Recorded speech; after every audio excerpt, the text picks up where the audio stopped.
बिहार में जो हो रहा है आप निश्चित तौर पर जान लीजिए, जिसने जैसा किया है वैसा भरेगा। और 5 साल तक जो तांडव बिहार में होगा ना, वो समझ में आ जाएगा।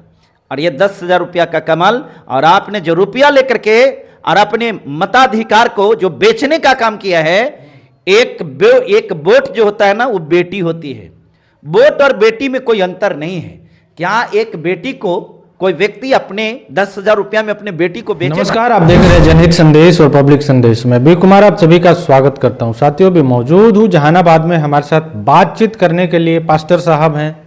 हालांकि अभी समता मूलक संग्राम दल के राष्ट्रीय प्रवक्ता भी बनाए गए हैं और अपनी बात को बड़े ही बेबाकी तरीके से रखते हैं। बिहार में अभी चुनाव था, चुनाव खत्म हो गया, सरकार भी बन गई, नीतीश कुमार फिर से मुख्यमंत्री बने हैं। गृह मंत्री की जिम्मेवारी जो है सम्राट चौधरी को मिला है। आए दिन लगातार, महीना दिन भी नहीं हुआ है, लगातार जो है हर एक जिला में बुलडोजर एक्शन देखने को मिल रहा है। इन सब तमाम मुद्दों पे इनसे बातचीत करते हैं। स्वागत है सर, क्या कहिएगा? बहुत बहुत धन्यवाद। आप जितने भी दर्शक हैं सभी को हम धन्यवाद करते हैं। हम अपने तरफ से सबको प्रेज द लॉर्ड, जय मसीह की जय भीम। देखिए, बिहार में जब कोई इलेक्शन की बात करता है ना, तो हमको हंसी आती है। कैसे लोग एनालिसिस करते हैं? बिहार में इलेक्शन हो गया है, इलेक्शन बिहार में कहाँ हुआ है? बिहार में तो इलेक्शन समाप्त हो गया सर, मुख्यमंत्री भी नीतीश कुमार जी को बनाया गया। आप बिहार का दौरा इसका मतलब नहीं किए हैं। इसका मतलब हुआ है कि आप कोई जिला का ही दौरा किए होंगे।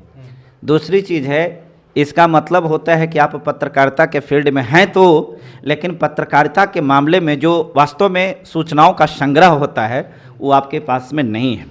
पत्रकार महोदय, बिहार में इलेक्शन नहीं हुआ है, बिहार में सिलेक्शन हुआ है। सिलेक्शन हुआ है, ये क्या कह रहे हैं आप? इलेक्शन और सिलेक्शन में अंतर होता है। इलेक्शन जो होता है इलेक्शन कमीशन के द्वारा कंडक्ट कराया जाता है।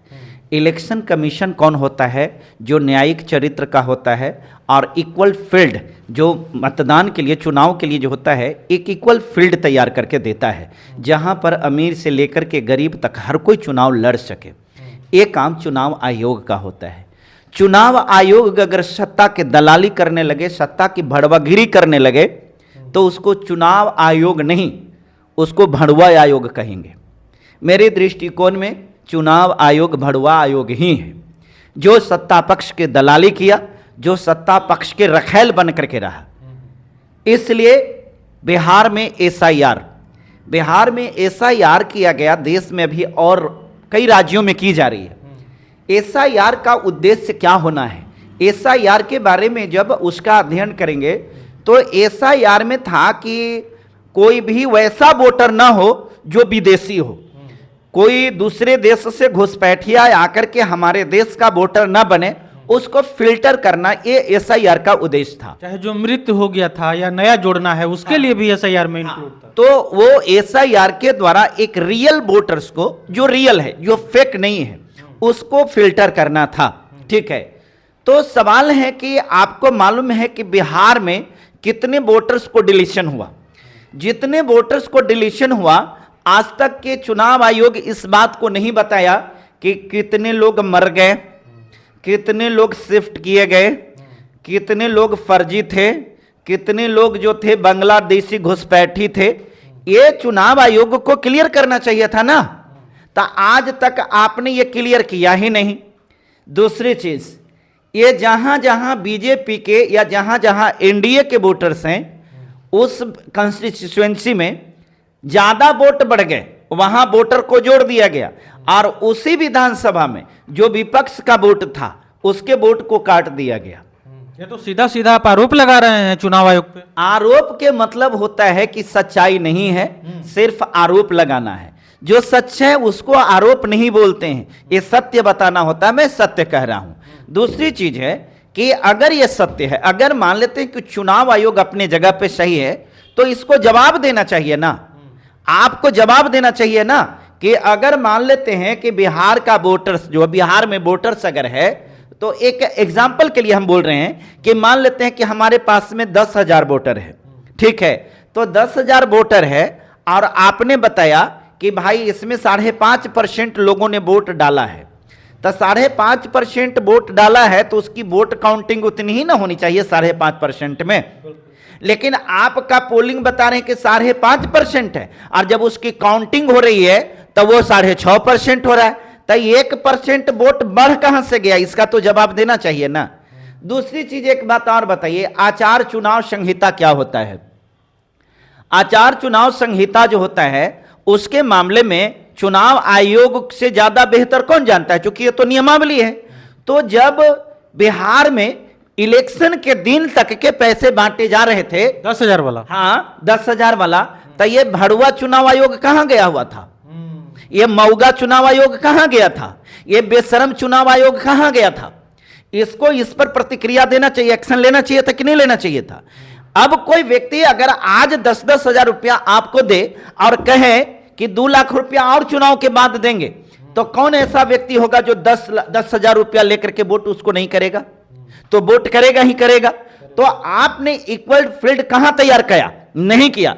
तो इस प्रकार से बिहार में इलेक्शन नहीं हुआ है, बिहार में सिलेक्शन हुआ है। एक सारी चीजों को मिला दें तो मुझे भारत के 140 करोड़ जो आबादी है, इसमें एक से एक पढ़े लिखे लोग, एक से एक पदाधिकारी, उन पर मुझे बहुत तरस आती है। और मुझे लगता है कि इनको पढ़े लिखे कहना, मुझे लगता है कि शायद अपने आप में हम बेईमानी कर रहे हैं। हम सुप्रीम कोर्ट में बैठे हुए जज, सुप्रीम कोर्ट में जो ये प्रैक्टिस कर रहे हैं, जो एडवोकेट हैं, जिनका नाम लर्नेड होता है, माने विद्वान अधिवक्ता, एक से एक राजनेता, एक से एक सोशल वर्कर, हम उनसे ये सवाल करना चाहते हैं। हम जब पढ़ते थे तो चुनाव आयोग के बारे में पढ़े थे कि चुनाव आयोग का चुनाव कैसे होता है। तो एक सत्ता दल का जो होता है, एक प्रधानमंत्री होता है, दूसरा विपक्ष का जो होता है, विपक्ष का नेता होता है, और तीसरा सुप्रीम कोर्ट के मुख्य न्यायाधीश होता है। अब तीनों जो हो गया, तीनों अलग अलग पार्ट है ना। और तब बहुमत के आधार पर यह चुनाव होता था। आज आपको मालूम है कि बेईमान सरकार किस प्रकार से नियम बनाया है, किस प्रकार के नियम बनाया। अब चुनाव आयोग का चुनाव कैसे होता है? एक प्रधानमंत्री होगा, एक सत्तारूढ़ दल से ही एक और नेता होगा, और तीसरा जो होगा वो प्रतिपक्ष का नेता होगा। अब बताइए, तो प्रधानमंत्री भी सत्तारूढ़ से और एक और नेता भी सत्तारूढ़ से, तो क्या ये दोनों की मेजोरिटी एक तरफ नहीं जाएगी? ये तो नेचुरली है कि वही होना है। तो ये तो अपना मनमर्जी के लायक नहीं होगा। तो ये अपना मनमर्जी के लायक चुनाव आयोग को अपॉइंट करेगा, तो इसको आप लोकतंत्र कहते हैं। इसको जो लोकतंत्र कहता है, हम उसको भ्रष्ट तंत्र कहते हैं।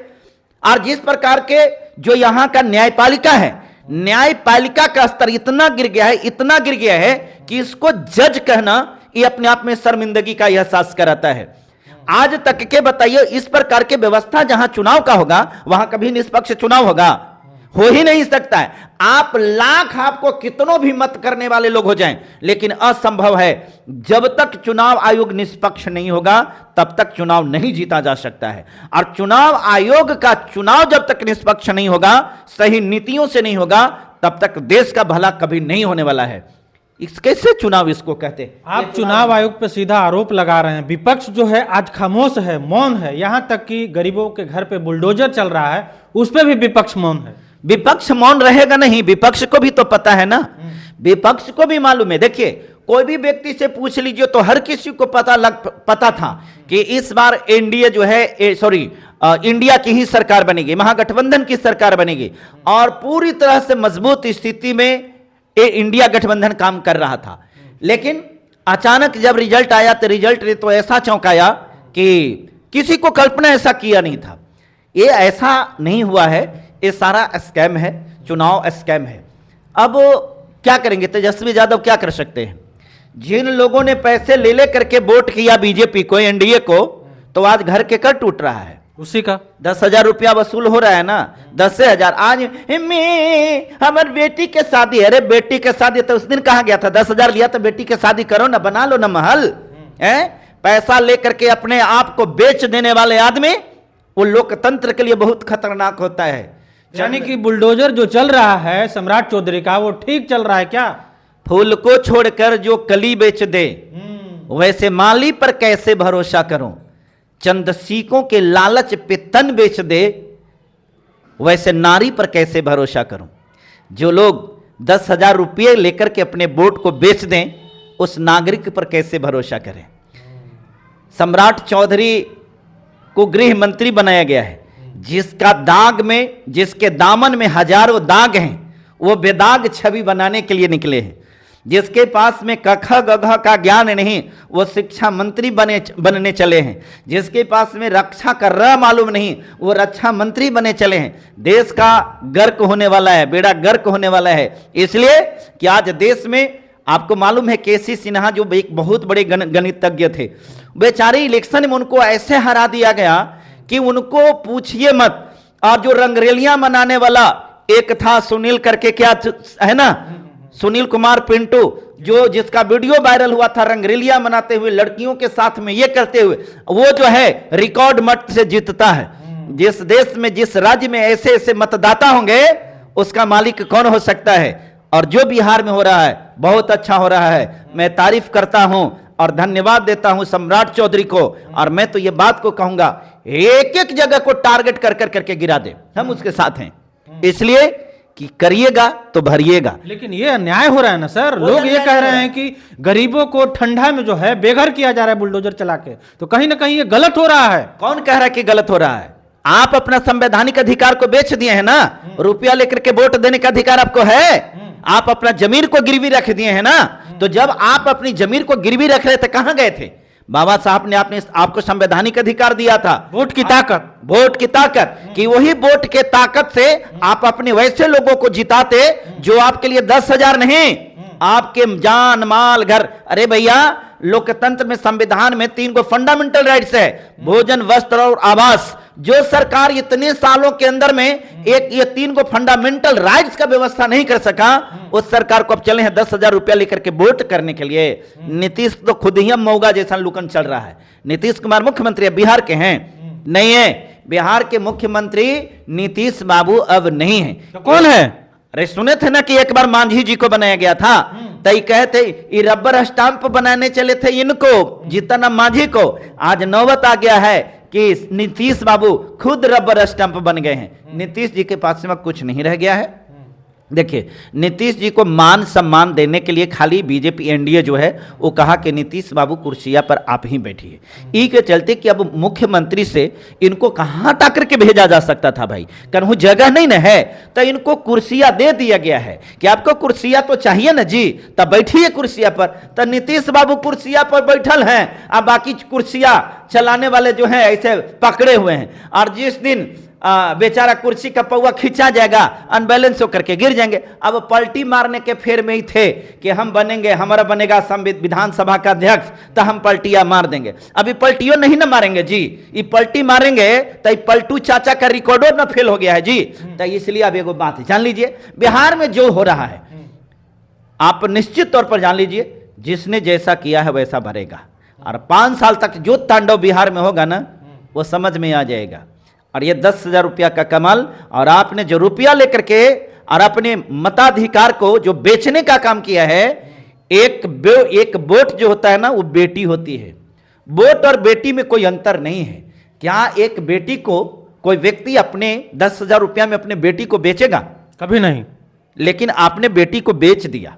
वोट के मतलब बेटी, जो वोट को अधिकार को समझता, वोट नहीं उसको बेटी कहिए, बेटी है आपकी। और जो 10,000 रुपया में अपनी बेटी को बेच दे, वो गिरा हुआ आदमी नहीं है तो क्या है? 10,000 लेकर के बड़ा प्रसन्न हो रहा था। कोठे पर जाकर के महिला भी अपनी तन को बेचती है। वो तो एक एक दिन में 50-50 हजार रुपया कमा लेती है।